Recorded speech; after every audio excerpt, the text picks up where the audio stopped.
Hello everyone, welcome to my YouTube channel Commerce Protocol Learning. Today we are going to discuss about online transactions.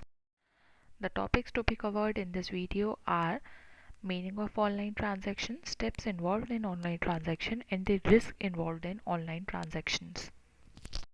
तो पहली बात online transactions क्या होते हैं। हम buying and selling of goods using internet का use करके हम जब गुड्स को खरीदते हैं या बेचते हैं तो उसे बोलते हैं हम ऑनलाइन ट्रांजैक्शंस। ओके, अब स्टेप्स क्या होते हैं ऑनलाइन ट्रांजैक्शंस में। पहला होता है रजिस्ट्रेशन, फिर placing order, third payment mechanism. Okay, इसे एक एग्जांपल के थ्रू समझते हैं। फॉर एग्जांपल प्रिया है, प्रिया गई अमेज़ोन पे। ओके, अमेज़ोन पे उसने बहुत सारे उनकी वेबसाइट पे जाके प्रोडक्ट्स देखे। ओके, और प्रोडक्ट्स में से फिर उसने डिसाइड कर लिया कि मुझे ये वाला प्रोडक्ट ख़रीदना है। तो जब जैसे ही वो उस प्रोडक्ट को किस में डालेगी, उसके कार्ट में डालेगी, फिर उसको क्या करना होगा, सबसे पहले क्या करना होगा, रजिस्ट्रेशन करना होगा। तो पहला स्टेप क्या होता है, रजिस्ट्रेशन करना होता है। रजिस्ट्रेशन में क्या होता है, बेसिक डिटेल्स मांगी जाती हैं कि आपका नाम क्या है, फ़ोन नंबर क्या है, एड्रेस क्या है। ओके, और ईमेल एड्रेस क्या है, तो ये सारी डिटेल्स फिल करेगी। ओके, इसके बाद क्या करेगी प्रिया, उस ऑर्डर को प्लेस करेगी। जब उसने पूरी डिटेल दे दी तो उस ऑर्डर को प्लेस करेगी, और ऑर्डर को प्लेस करने के बाद उसके बाद लास्ट में क्या ऑप्शन आएगा प्रिया के पास, payment option. Okay, wait a second. Okay, last option क्या आएगा प्रिया के पास, प्रिया के पास लास्ट ऑप्शन आएगा पेमेंट ऑप्शन। और पेमेंट ऑप्शंस में आप सबको पता ही है, अगर आप सबने कभी भी ऑनलाइन यूज़ किया हो तो पेमेंट ऑप्शंस में क्या होते हैं, सीओडी मतलब कि कैश ऑन डिलीवरी। जब आपके पास प्रोडक्ट आ जाएगा तब आप उसका कैश में पेमेंट करेंगे, या फिर आपने वहाँ पे डेबिट कार्ड से पेमेंट किया या क्रेडिट कार्ड से पेमेंट किया, या फिर आपने यूपीआई यूज़ किया, पेटीएम भी यूज़ कर सकते हैं, बहुत सारी ऐप्स हैं, फ़ोन पे यूज़ कर सकते हैं जिनसे आप क्या कर सकते हैं, उस प्रोडक्ट का पेमेंट कर सकते हैं। जब आपने इस प्रोडक्ट का पेमेंट कर दिया तो आपके पास क्या होगा, ऑर्डर सक्सेसफुल, आपके प्रिया के घर पे, प्रिया के होम पे वो प्रोडक्ट आ जाएगा, प्रिया के पास रीच हो जाएगा। एंड इन केस प्रिया को पसंद नहीं आता तो वो डायरेक्टली फिर क्या कर सकती है, उसे रिटर्न कर सकती है। ओके, रिटर्न कैसे करेगी, अपने ऑर्डर पे जाके वहाँ पे रिटर्न ऑप्शन में जाकर। ओके, तो ये मैकेनिज्म आप सबको पता ही है। तो बेसिक 3 स्टेप क्या है, registration, placing an order and payment mechanism. Now next coming to risk involve in online transaction, this is very important topic. पहला किस किस टाइप के रिस्क इन्वॉल्व होते हैं ऑनलाइन ट्रांजेक्शन में। 3 मेजर रिस्क इन्वॉल्व होते हैं। पहला होता है ट्रांजेक्शन रिस्क, दूसरा होता है data storage and transmission risk, तीसरा होता है risk of threat to intellectual property. Okay, तो पहला ट्रांजेक्शन रिस्क समझते हैं।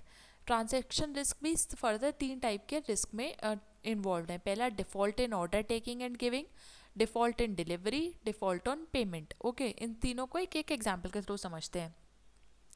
फॉर एग्जाम्पल, मैंने कोई प्रोडक्ट ऑर्डर किया, ओके, बट और मैंने उस ऑर्डर को ऑर्डर करने के बाद उस प्रोडक्ट को प्रोसेस कर दिया, उसका पेमेंट कर दिया, बट वो अब उस वेबसाइट पे मेरा ऑर्डर शो ही नहीं हो रहा और बिजनेस एक्सेप्ट नहीं कर रहा कि मतलब आपका प्रोडक्ट ऑर्डर हुआ है। ओके, या फिर तो क्या हो गया, ये एक टाइप का डिफ़ॉल्ट हो गया, किसमें, ऑर्डर में, टेकिंग या गिविंग में। ठीक है, अब दूसरा टाइप का क्या डिफ़ॉल्ट है, डिफ़ॉल्ट इन डिलीवरी।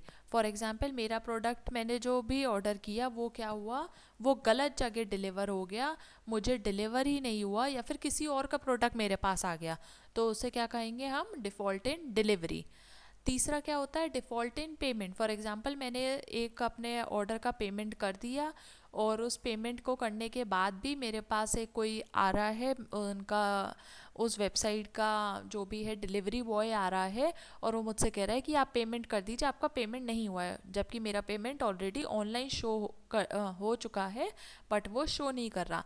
तो इस टाइप के पेमेंट को क्या कहते हैं, इस टाइप की चीज़ों को क्या बोलते हैं, default on payment. Okay, now next क्या है आपका, डेटा स्टोरेज और ट्रांसमिशन रिस्क। ठीक है, इसमें क्या होता है कि हमने जो भी अपना बिजनेस का डेटा स्टोर कर रखा है, ऑनलाइन सेव कर रखा है, हो सकता है कि फॉर एग्जांपल मैंने अपना कुछ डेटा अपनी पीडी में रखा, ओके, और वो पीडी मुझसे खो गई, तो वो डेटा क्या होगा, डेटा मेरा चला गया, या फिर मैंने अपने कंप्यूटर में रखा और कंप्यूटर क्या हो गया, ख़राब हो गया। ओके, मेरा कंप्यूटर ख़राब हो गया तो मेरा क्या होगा, डेटा चला गया। या फिर मेरे सबसे बड़ा रीज़न हो सकता है मेरे उस डेटा में क्या आ गया, वायरस आ गया। अब वायरस आने के बाद तो मैं डेटा वापस नहीं ले पाऊंगी, तो ये क्या हो गया, मेरा सारा का सारा डेटा ख़राब हो गया। अब डेटा ख़राब हो जाएगा तो ये बिज़नेस के लिए कितना बड़ा रिस्क है ये आप समझ ही सकते हैं। Okay, next is risk of threat to intellectual property. Okay, हम क्या करते हैं, इसका सबसे अच्छा एग्जाम्पल, हम जब भी कोई ऑर्डर प्लेस करते हैं तो उसमें क्या करते हैं, अपना नाम देते हैं, अपना फ़ोन नंबर देते हैं, अपना मेल देते हैं, और अपना क्या देते हैं, घर का एड्रेस देते हैं। और ये सारा क्या होता है, कभी कभी ये सारा डेटा क्या होता है, चोरी हो जाता है। ओके, जो हैकर्स होते हैं वो इन वेबसाइट पे जाते हैं और आपका डेटा चोरी कर लेते हैं। फिर आपको वो रैंडम कॉल करते हैं कि आपने यहाँ से ऑर्डर किया था, अब आप कैसा पेमेंट कीजिए, आपको किसी भी टाइप का फ्रॉड हो सकता है।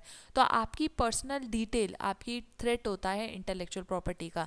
या फिर कोई भी बिजनेस है जिसका डेटा ऑनलाइन अपलोडेड है, वो हैकर ने हैक कर लिया और अब बिज़नेस को बोला कि आपको अगर अपना डेटा चाहिए, अपने बिजनेस का डेटा चाहिए, तो हमें सो एंड सो मनी दीजिए, इतना कुछ भी अमाउंट जो भी उन्होंने डिसाइड किया वो मनी दीजिए।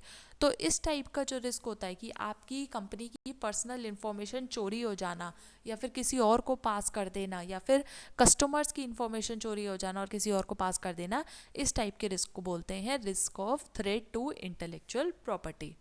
Okay, so this was all for this video. Thank you. We'll continue in next video.